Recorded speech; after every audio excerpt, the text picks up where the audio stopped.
എന്റെ വിവാഹം എനിക്കൊപ്പം ഫാമിലി കണ്ട സ്വപ്നം. എന്റെ ഇഷ്ടങ്ങൾ എന്റെ ഫാമിലിക്ക് അറിയാം. Family wedding centre. നമ്മൾ ഗവൺമെന്റ് പാസ്സാക്കുന്ന നിയമമാണ്, അസംബ്ലി ചർച്ച ചെയ്ത് പാസ്സാക്കുന്ന നിയമം. ഞങ്ങൾ നിയമം പാസ്സാക്കുമ്പോൾ അതിനകത്ത് സമ്പൂർണ്ണമാണ് എന്ന ധാരണയിലാണ് പലപ്പോഴും നിയമങ്ങൾ പാസ്സാക്കുക. പക്ഷെ അത് പ്രാക്ടിക്കലായി വരുമ്പോൾ അതുകൊണ്ടാകുന്ന പ്രായോഗിക ബുദ്ധിമുട്ടുകൾ നമുക്ക് തിരിച്ചറിയും. അപ്പോൾ വീണ്ടും നമ്മൾ ആ നിയമങ്ങൾക്ക് അമെൻഡ് കൊണ്ടുവരും. നമ്മൾ 2008 തണ്ണീർത്തട നിയമം തന്നെ വളരെ നല്ല രീതിയിലാണ് അസംബ്ലി അന്ന് പാസ്സാക്കി. ഞാൻ അന്ന് അതിനകത്ത് സംസാരിച്ചത്.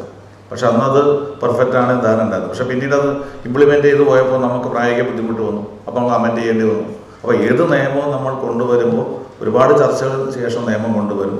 നിയമം പാസ്സായി കഴിഞ്ഞാൽ അതിലുണ്ടാകാവുന്ന പ്രായോഗികമായ തടസ്സങ്ങൾ വല്ലതുണ്ടെങ്കിൽ നമുക്ക് ഭേദഗതി കൊണ്ടുവന്ന് മുന്നോട്ട് പോകും. അപ്പോൾ എനിക്ക് നിങ്ങളോട് സജസ്റ്റ് ചെയ്യാനുള്ള കണ്ണൂരും കാസർഗോഡും ഒക്കെ ഉദ്യോഗസ്ഥരൊക്കെ വളരെ അത്തരത്തിലുള്ള ഇന്നത്തെ നിലനിൽക്കുന്ന നിയമത്തിലെ അപാകതകൾ ചിലതൊക്കെ അവർ ചൂണ്ടിക്കാണിച്ചു. വളരെ നല്ല സജഷനായിട്ട് നമുക്ക് തോന്നിയിട്ടുണ്ട്. അപ്പോൾ അത്തരം സജഷൻസ് ഉണ്ടെങ്കിൽ നിങ്ങൾക്കത് ചൂണ്ടിക്കാണിക്കാം. നമുക്ക് ഉത്തരവുകളിൽ എന്തെങ്കിലും മാറ്റം വരുത്തേണ്ടതുണ്ടെങ്കിൽ നിങ്ങൾക്കത് പറയാം.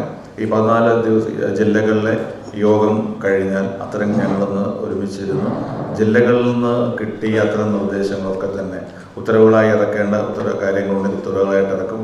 നിലവിലുള്ള നിയമം അമെൻഡ് ചെയ്യേണ്ടതുണ്ടെങ്കിൽ അത് അടുത്ത സഭയിൽ തന്നെ കൊണ്ടുവന്ന് നിയമം അമെൻഡ് ചെയ്യാനുള്ള നടപടികളുണ്ടാവും. അപ്പോൾ നിങ്ങളുടെ സംസാരത്തിനിടയിൽ നിങ്ങളുടെ പ്രവർത്തനങ്ങളിൽ നിലവിലുള്ള നിയമങ്ങളുടെ അപാകതകളോ നമുക്ക് കുറേ കൂടി ലഘൂകരിക്കേണ്ട കാര്യങ്ങളുണ്ടെങ്കിൽ നിങ്ങൾക്ക് സജസ്റ്റ് ചെയ്യാം. അത് അക്സെപ്റ്റ് ചെയ്യാവുന്നതാണെങ്കിൽ തീർച്ചയായിട്ടും ഗവൺമെൻറ് അത് അക്സെപ്റ്റ് ചെയ്യും, അത് മുന്നോട്ട് കൊണ്ടുപോകും എന്നുകൂടി സൂചിപ്പിക്കുകയാണ്.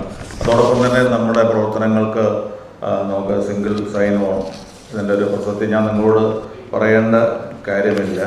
അപ്പോൾ അത് നമുക്ക് വളരെ ഇന്ന് നമുക്ക് 8ഉം 9ഉം യൂസർ ഐഡികളൊക്കെ ഉപയോഗിച്ചുകൊണ്ടാണ് നമ്മൾ കാര്യങ്ങൾ ചെയ്യുന്നത് എന്നുള്ള ഒരു പരാതി പലപ്പോഴും കഴിഞ്ഞ കാലങ്ങളിലുണ്ട്.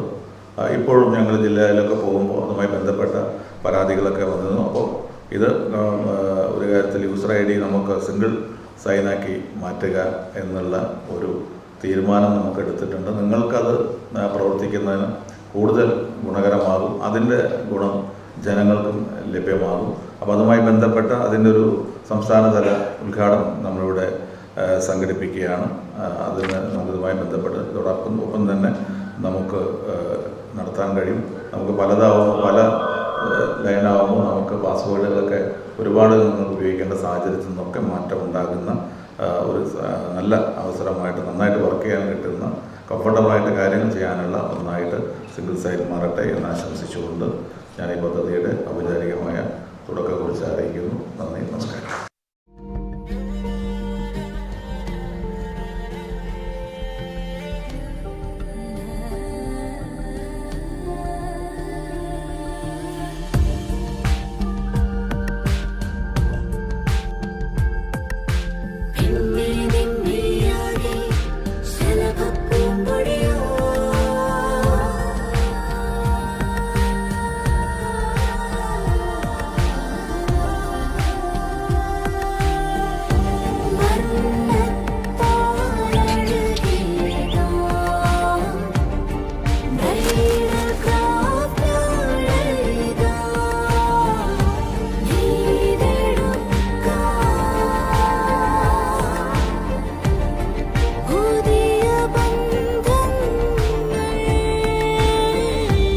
നേടെടുക്കാം പുതിയ ബന്ധങ്ങൾ. Bridal Craft the Wedding Mall, Pan Bazar, Tirur.